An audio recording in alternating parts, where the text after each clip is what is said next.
जय हिंद फ्रेंड्स और भाई लोगों, कैसे हैं आप सभी। मैं स्काई अनअकैडमी के इस यूट्यूब चैनल पर आप सभी का स्वागत करता हूं। दोस्तों, मैं आपके लिए इंडियन मैपिंग का पार्ट, जो कि इंडियन और वर्ल्ड मैपिंग का पार्ट इंटरनेशनल रिलेशन से उसको कनेक्ट करके आपके लिए लेके आया हूं। देखिए, ये आपको बहुत आसान हो जाएगा इंडियन मैपिंग पार्ट और वर्ल्ड मैपिंग पार्ट को इंटरनेशनल रिलेशन के थ्रू पढ़ना। ये टॉपिक बहुत इंटरेस्टिंग होने वाला है। और जो फर्स्ट जो मैंने टॉपिक जो चूज किया है वो आपके सामने है, the geopolitics of India China and the mapping related to it. So friends, इसको स्टार्ट करते हैं अपन। ठीक है, चलिए देखिए फ्रेंड्स, कुछ वीक्स पहले एक आपने न्यूज सुनी होगी कि चाइना ने पेंगोंग लेक पर एक ब्रिज बनाया है जो कि लगभग 350 मीटर का है। ये हमारे लिए कंसर्निंग का विषय क्यों है, क्यों ये हमारे लिए कंसर्न है। देखिए, ये है वो ब्रिज की फोटो जो चाइना ने पेंगोंग लेक पर बनाया है। नाउ इस ब्रिज से वो पेंगोंग लेक के 2 पॉइंट्स को कनेक्ट कर रहा है। नाउ अब इस ब्रिज से जो डिफेंस एनालिस्ट है उनके माइंड में बड़ी शंका उत्पन्न हो रही है चाइना के लिए। नाउ व्हाई, क्या as a India, as a भारतीय और इंडिया को क्या इस चीज के लिए कंसर्न होना चाहिए, क्या ये हमारे लिए चिंता का विषय होना चाहिए? डेफिनेटली फ्रेंड्स, हमारे लिए चिंता का विषय होना चाहिए। देखिए, जानते हैं क्यों। देखिए, ये जो बॉर्डर डिस्प्यूट है जो हम देख रहे हैं पेंगोंग में, आपने देखा कि डोकलाम में भी डिस्प्यूट हुए थे, बॉर्डर डिस्प्यूट, और उससे पहले गलवान में भी थे, है ना। ये बॉर्डर डिस्प्यूट समय समय पर हो क्यों रहे हैं, क्यों हो रहा है ऐसा? इसको पहले जानने की कोशिश करते हैं, इसको देखते हैं इसका बैकग्राउंड है कहां पर, कि क्यों मल्टीपल टाइम्स बार बार ये बॉर्डर क्लैशेस हो रहे हैं। इसके लिए पहले हमें थोड़ा सा हिस्टोरिकल बैकग्राउंड देखना पड़ेगा। हिस्ट्री में जब हम देखते हैं तो ये बॉर्डर डिस्प्यूट का जो मेन सोर्स है वो है शिमला एग्रीमेंट 1914। देखिए, उस टाइम पे India was under British control. ये जो शिमला एग्रीमेंट है ये ब्रिटेन में, ग्रेट ब्रिटेन के बीच, तिब्बत और चाइना, इन 3 स्टेट के बीच हुआ था। इस एग्रीमेंट के थ्रू हिमालयन रीजन में, हिमालयन फ्रंटियर्स पे, यहां पर ये देखिए इस साइड में यहां पर बॉर्डर डिसाइड होना था ग्रेट ब्रिटेन एंड तिब्बत के बीच। ये शिमला एग्रीमेंट आया। अब ये शिमला एग्रीमेंट थोड़ा सा ना एम्बिगुअस था, ये ट्रीटी थोड़ी सी ना एम्बिगुअस थी। और सबसे बड़ी बात, चाइना ने इसको साइन भी नहीं किया, बट फिर भी ब्रिटिश ने इसको एनफोर्स किया। क्यों? और चलो ठीक है, एनफोर्स किया तो चाइना ने अपोज क्यों नहीं किया? देखिए, 1914 से और 1959 तक चाइना ने अनऑफिशियली इस एग्रीमेंट को एक्सेप्ट किया था। और चाइना ने बिल्कुल भी कोई अपोजिशन, ज्यादा इंटरनेशनल लेवल पे कोई अपोजिशन नहीं किया इसका। क्यों? क्योंकि ग्रेट ब्रिटेन उस टाइम पे एक पावर था, एक वर्ल्ड पावर था वो। उसको अपोज करना ये तो बहुत मुश्किल हो जाता चाइना के लिए। उन्होंने अपोज नहीं किया तो अनऑफिशियली वही बॉर्डर रहा। अच्छा, फिर इसके बाद 1959 तक, मैंने आपको बताया 1959 तक ये जो लाइन है, ये जो बॉर्डर लाइन है, ये थी जॉनसन लाइन। चाइना ने अनऑफिशियली इसको एक्सेप्ट कर लिया था कि ये बॉर्डर है।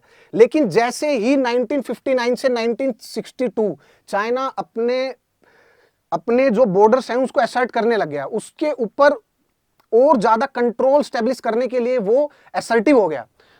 उन्होंने क्या कहा कि भाई पहले ये बॉर्डर था, अब ये बॉर्डर नहीं, अभी ये बॉर्डर है, और ये बॉर्डर मैकडोनल्ड लाइन है, ये बॉर्डर चेंज हो गया और ये बॉर्डर है, अब हम तो इसको मानेंगे। इंडिया ने उसको अपोज किया कि यार इसको एक्सेप्ट कर रहे हो आप इतने साल से, अब अचानक बोल रहे हो कि ये बॉर्डर है, आप तो इतनी टेरिटरी खा गए हमारी।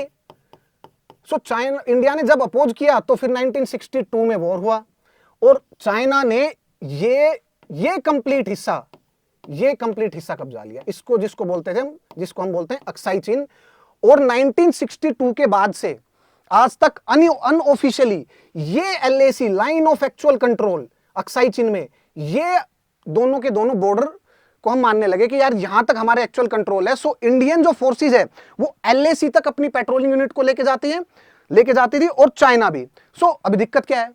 दिक्कत यह है कि चाइना ने over the period of time LAC, जैसे मान लो कि ये एलएसी है, सो यहां तक उनकी पेट्रोलिंग यूनिट आई और उसके बाद वो 10 किलोमीटर और अंदर आने लग गई और बोलने लगी कि यहां तक जो है वो मेरा हमारी जो एलएसी है वो यहां पर है, वो ओल्ड पुरानी वाली नहीं, यहां पर है।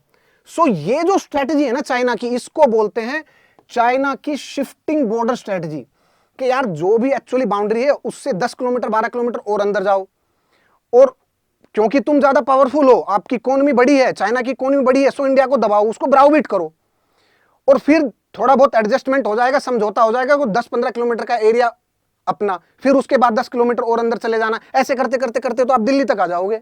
सो इंडिया ने इस चीज को अपोज किया। सो इंडिया अपोज करता है और इंडिया अब एक फिर्म स्टैंड लेता है कि भाई ये नहीं होगा, इसको हम कंटिन्यू करें, बिल्कुल नहीं करेंगे। सो जब चाइनीज फोर्सेस अंदर आती हैं पेट्रोलिंग के लिए, सो इंडिया उसको अपोज करता है। इसीलिए बॉर्डर क्लैशेस होती हैं, इसीलिए आपने डोकलाम में क्लैशेस देखी, आपने गलवान में क्लैशेस देखी, और अभी जो है वो पेंगोंग लेक पर भी उसने उनका डेवलपमेंट आपने देखा। सो इसीलिए ये हमारे लिए एक रीजन ऑफ वरी है, इसीलिए कंसर्निंग पॉइंट है ये, क्योंकि अगर हमने चाइना को अपोज नहीं किया तो वो अपनी इस स्ट्रेटजी के थ्रू हमें बार बार दबाता रहेगा। साइकोलॉजिकली वो हमें वर्ल्ड जो फोरम्स है उन पे भी हमें प्रेस करेगा, सप्रेस करेगा उन पे भी। सो फ्रेंड्स, अब देखिए फ्रेंड्स, नाउ अभी हमने देखा कि ये मेन रीजन था डिस्प्यूट का। अब जो लैंड डिस्प्यूट है ना, उसको हम 3 कैटेगरी में देखेंगे। जो लैंड डिस्प्यूट है उसको हम 3 कैटेगरी में देखेंगे। देखिए, जो अक्साई चीन का एरिया है जम्मू एंड कश्मीर में, ये हो गया वेस्टर्न सेक्टर, यहां पर भी डिस्प्यूट है। ये हो गया सेंट्रल सेक्टर, यहां पर भी डिस्प्यूट है। और ये हो गया eastern sector with the China, यहां पर भी डिस्प्यूट है। सो मतलब लगभग जो 3500 किलोमीटर का एरिया है, पूरे में ही डिस्प्यूट है चाइना के साथ, पूरे में ही डिस्प्यूट है। सो इनको देखते हैं। देखिए, अब ये देखिए अक्साई चीन का एरिया, ये रहा। इस मैप को ठीक से देखिए। इस मैप में ये जो गलवान, ये इंपॉर्टेंट पॉइंट, जो क्लैश वाला पॉइंट है, गलवान पॉइंट। पेंगोंग लेक कहां पर है? यहां पर, ये एक क्लैश का पॉइंट है। पेट्रोल पॉइंट 14 क्लैश का पॉइंट है। यहां पर डेंचो के क्लैश का पॉइंट है। सो ये हो गया वेस्टर्न सेक्टर, जिसमें वो अपने पास क्लैशेस देखने को मिलते हैं। और ध्यान रखिएगा फ्रेंड्स, ये जो पूरा इलाका है ना, ये कंप्लीट अभी भी चाइना के ही कब्जे में है। मींस ये पार्ट इंडिया का है, बट ये ऑक्युपाइड बाय चाइना है। सो आगे चलते हैं। अब ये वेस्टर्न सेक्टर में हमने देख लिया। अब देखिए, अब ईस्टर्न सेक्टर को देखते हैं हम। ईस्टर्न सेक्टर को देखिए, ये हो गया ईस्टर्न सेक्टर, यहां पर भी ज्यादा क्लैशेस देखने को मिलती है। सो अब ईस्टर्न सेक्टर को भी देखते हैं। ये देखिए, गौर से देखिए इसको फ्रेंड्स। यहां पर क्या है? यहां पर हुआ था डोकलाम क्लैशेस, डोकलाम प्लेटो। ये बड़ा ही क्रूशियल पॉइंट है इंडिया के लिए। ये इंडिया के लिए क्रूशियल पॉइंट क्यों है? देखिए, चाइना डोकलाम एरिया, और यहां पर है चुंबी वैली, यहां पर है चुंबी वैली, यहां पर है Chumbi valley. So China Chumbi valley में और यहां डोकलाम एरिया के पास काफी कंस्ट्रक्शन एक्टिविटीज कर रहा है। वो यहां पर इतना ज्यादा इंटरेस्टेड क्यों है और इंडिया उसको अपोज क्यों कर रहा है यहां पर? क्यों?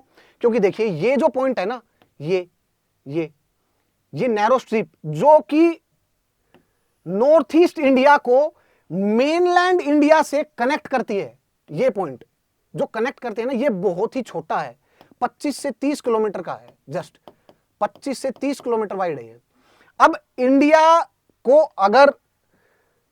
को किसी भी क्लैश के दौरान अगर इस पॉइंट पे हिट किया जाए तो इंडिया को बड़ी परेशानी होगी, और ये बात चाइना जानता है। सो चाइना ने यहां पर मिलिट्री कंस्ट्रक्शन किए, रोड बनाए यहां पर, कि कभी अगर ऐसे क्लैशेस हुए तो यहां पर जो रोड है, यहां पर रेलवे लाइन है जो कनेक्ट करते हैं, उसके ऊपर हैवी बम्बार्डमेंट करेंगे और इंडिया के नॉर्थ ईस्टर्न पार्ट को इंडिया से बिल्कुल कट कर देंगे। सो इंडिया का ये बड़ा ही एक पेन पॉइंट है इंडिया का। सो यहां पर भी क्लैशेस देखने को मिलते हैं। चलिए देखिए, ये जो बॉर्डर डिस्प्यूट है, ये जो बॉर्डर क्लैशेस है, ये सिर्फ बॉर्डर तक ही सीमित नहीं है, ये आगे ओशंस में भी फर्दर कैरी फॉरवर्ड हुई है। फॉर एग्जांपल, ये देखिए 2004 में चाइना के जो स्ट्रेटजीज थी, उनको यूएस के डिफेंस एक्सपर्ट्स ने पढ़ा और उन्होंने कहा कि चाइना एक प्लान कर रहा है जिससे कि वो Indo Pacific region, for example ये और ये कंप्लीट एरिया, इसमें अपना डोमिनेंस स्टैब्लिश करने के लिए वो एक प्लान बना रहा है। और 2013 में उस प्लान का भी पता चला। वो कौन सा प्लान था? वो था one belt one road initiative. उसके थ्रू चाइना क्या कर रहा है? उसके थ्रू चाइना चाइनीज मिलिट्री और कॉमर्शियल एक्टिविटीज, चाइनीज मिलिट्री और कॉमर्शियल एक्टिविटीज के लिए वर्ल्ड में डिफरेंट लोकेशंस, फॉर एग्जांपल ये यहां पर अलग अलग जगह ये अपनी मिलिट्री प्रेजेंस और कॉमर्शियल फैसिलिटीज जो है वो बिल्ड कर रहा है। सो इनसे क्या होगा कि देखिए, अगर चाइना को वर्ल्ड पावर बनना है, उसको वो वर्ल्ड पावर तभी बनेगा चाइना जब वो साउथ एशिया में इंडिया को बीट करेगा। अब इंडिया को बीट करने के लिए उसको मिलिटरली इंडिया को सप्रेस करना पड़ेगा, इकोनॉमिकली सप्रेस करना पड़ेगा, इंडिया की जितने भी नेबरिंग कंट्री है उनको अपने साइड लेना पड़ेगा। सो इसीलिए चाइना ने इंडिया को घेरने के लिए स्ट्रिंग ऑफ पल्स स्ट्रेटजी अपनाई। स्ट्रिंग ऑफ पल्स, उसमें क्या किया कि इंडिया ने बांग्लादेश में चिट्टागोंग पोर्ट को, श्रीलंका में हम्बनटोटा पोर्ट को, पाकिस्तान में ग्वादर पोर्ट को और मालदीव्स में मराव पोर्ट को, इन पोर्ट्स पे चाइना ने अपनी मिलिट्री फैसिलिटीज, जैसे कि अपनी नेवी की शिप को डॉक करने के लिए, उनमें फ्यूल भरने के लिए और मिलिट्री फैसिलिटी डेवलप करने के लिए इन साइट्स पे कंस्ट्रक्शन एक्टिविटीज और कमर्शियल एक्टिविटीज स्टार्ट की। सो इंडिया के लिए तो कंसर्निंग पॉइंट है ये, बिकॉज अगर कभी क्लैश हुए तो यहां से इंडिया को आराम से घेरा जा सकता है, इंडिया पे अटैक हो सकता है आराम से। सो इंडिया के लिए कंसर्निंग पॉइंट था। सो इंडिया इसको काउंटर, अब क्योंकि इंडिया के लिए कंसर्निंग पॉइंट है तो इंडिया इसको डेफिनेटली काउंटर भी करेगा। सो इंडिया ने इसको काउंटर कैसे किया?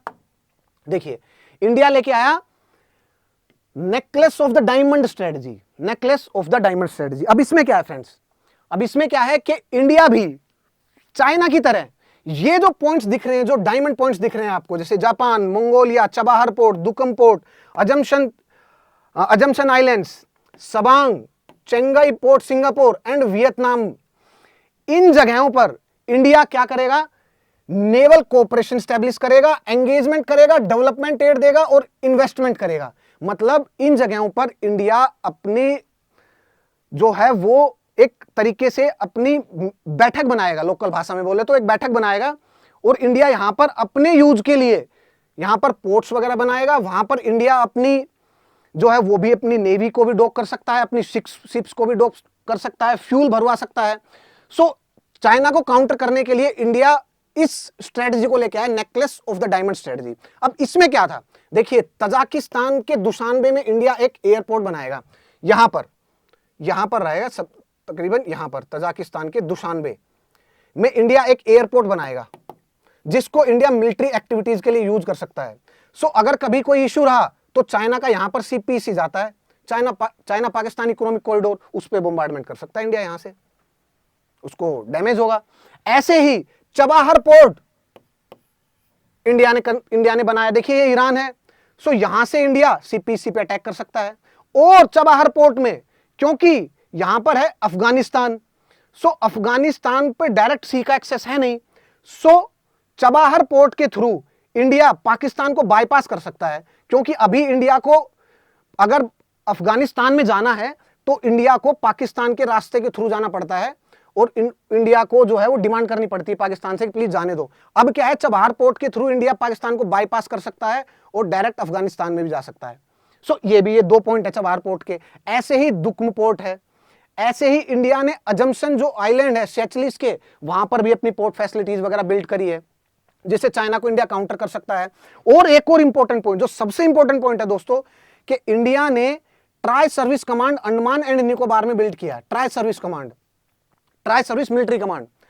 और सबांग पोर्ट इंडोनेशिया के, जो कि यहां पर सुमात्रा आइलैंड में है, ये पूरा कंप्लीट इंडोनेशिया है और इसका ये सुमात्रा आइलैंड है, इस पे सबांग पोर्ट है इंडोनेशिया का, वहां पर भी इंडिया ने नेवल फैसिलिटी जो है बिल्ड करी है, ताकि चाइना का जो कि 80 से 90% जो ऑयल इंपोर्ट वेस्ट एशिया से ऐसे जाता है चाइना में, उसको जब चाहे इंडिया यहां पर कट कर सकता है बोम्बार्डमेंट के थ्रू। सो ये भी चाइना का एक वीक पॉइंट बन गया, इससे चाइना को बड़ी प्रॉब्लम होती है।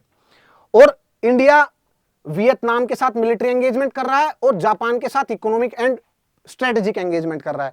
सो इस स्ट्रेटेजी के थ्रू इंडिया चाइना को काउंटर कर रहा है। फ्रेंड्स आगे चलते हैं। अब देखिए, इंडिया और चाइना की क्लैशेस में एक जो मेन जो पॉइंट है जो इंडिया के लिए बड़ा कंसर्निंग है, वो है नेबरहुड टसल। नेबरहुड टसल ये क्या है?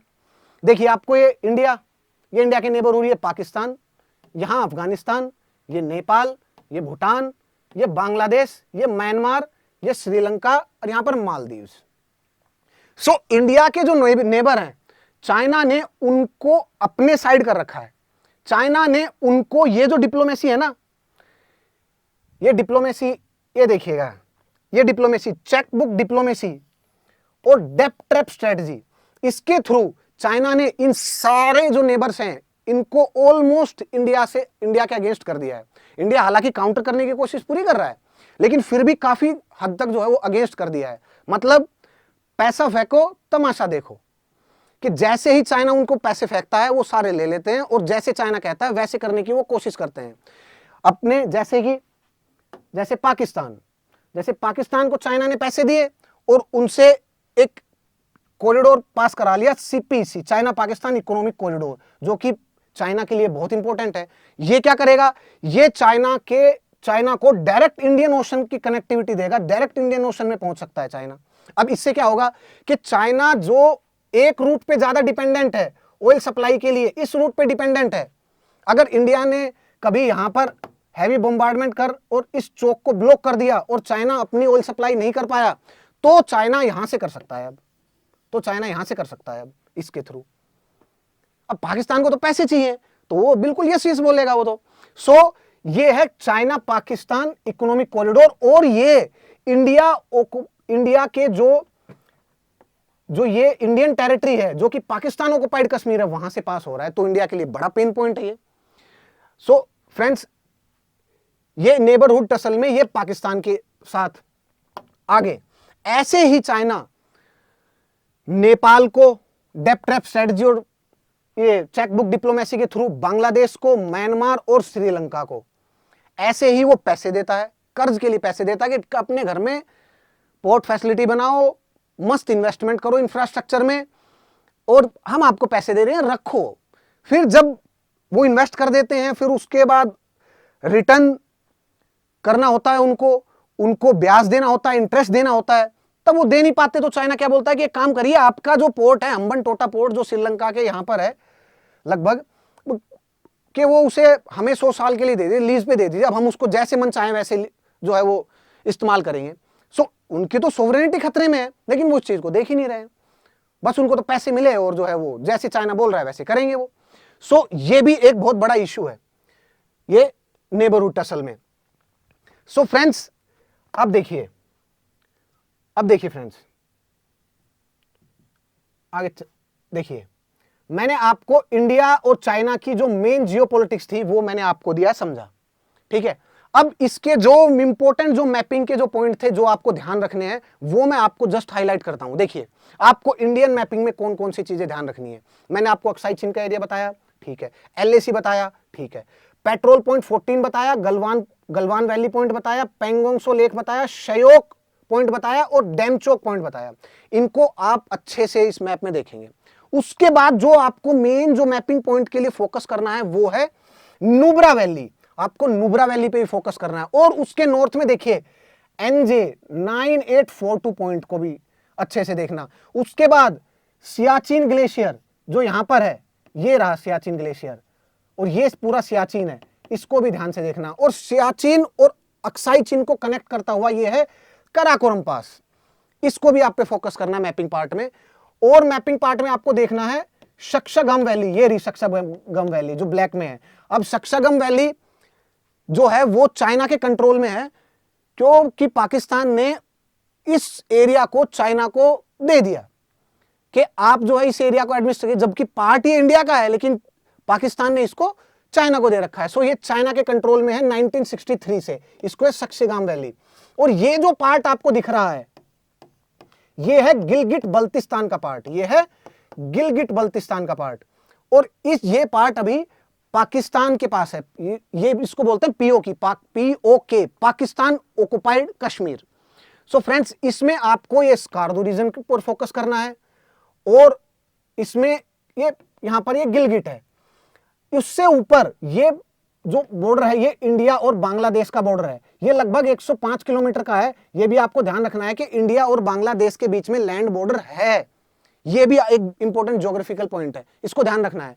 और यहां पर ये जो कॉरिडोर, जो स्मॉल कॉरिडोर, इसको बोलते हैं वाखन कॉरिडोर, इसको भी आपको ध्यान रखना है फ्रेंड्स, ठीक है। ये मेन ज्योग्राफी के जो मेन पॉइंट्स है वो आपको ध्यान रखने। आगे चलते हैं,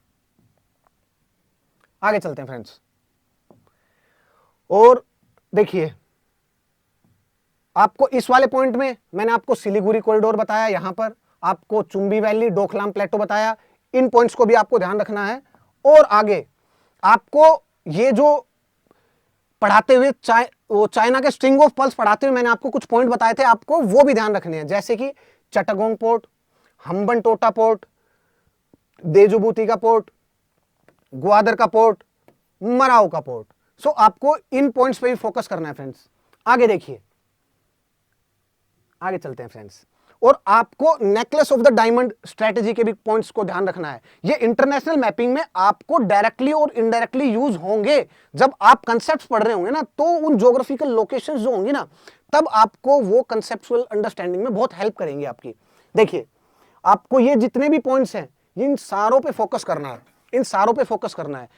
इस सबांग पॉइंट पे भी फोकस करना है आपको, चेंगई सिंगापुर, इस पे भी फोकस करना है आपको, और यहां से कि इसके आसपास की लोकेशंस को भी देखना है कि चेंगई के पास यहां पर अंडमान निकोबार है, ये कंप्लीट इंडोनेशिया है, ये उसका सुमात्रा आइलैंड है, ये जावा है, ये बोर्नियो है। सो आपको ये भी देखना है इसको। अब आपको ओवरव्यू पता चल गया मैपिंग पार्ट का। इंडिया और चाइना की डिप्लोमेसी के थ्रू मैंने आपको मैपिंग की सीरीज बताई फ्रेंड्स, मैपिंग के इंपॉर्टेंट पॉइंट्स बताए आपको। अब आप वर्ल्ड मैप उठाइएगा, वर्ल्ड मैप में जो भी मैंने बताया उनको, उन लोकेशंस को देखिए। इंडिया की जो भी आपको लोकेशंस बताई उनको गौर से देखिए, इस पीपीटी को भी गौर से देखिएगा। और उनको याद करने की, जस्ट थोड़ा समझने की कोशिश कीजिएगा, वो अपने आप आपको याद हो जाएंगे, आपको अब रटनी नहीं पड़ेंगी ये लोकेशंस। इसीलिए वर्ल्ड मैपिंग को समझने, वर्ल्ड मैपिंग अगर हम कंप्लीट करते हैं तो उसके साथ साथ में आपको आसपास की जियोपॉलिटिक्स का भी पता होना चाहिए, तभी आपको वर्ल्ड मैपिंग आपके लिए बहुत आसान हो जाएगी। और फ्रेंड्स, यूपीएससी कभी भी ऐसे डायरेक्ट क्वेश्चन नहीं पूछता कि वर्ल्ड मैपिंग से रैंडम पूछ लिए, वो जियोपॉलिटिक्स से रिलेट करके प्रीलिम्स में क्वेश्चन पूछेगा, और मेंस में भी ऐसे ही पूछता है वो। सो आपको ये चीज का ध्यान रखना होगा, ठीक है फ्रेंड्स। और अभी हम चलते हैं, आपके लिए ये 3 क्वेश्चंस लेके आया हूं, ये एक्चुअल प्रीवियस ईयर क्वेश्चंस हैं।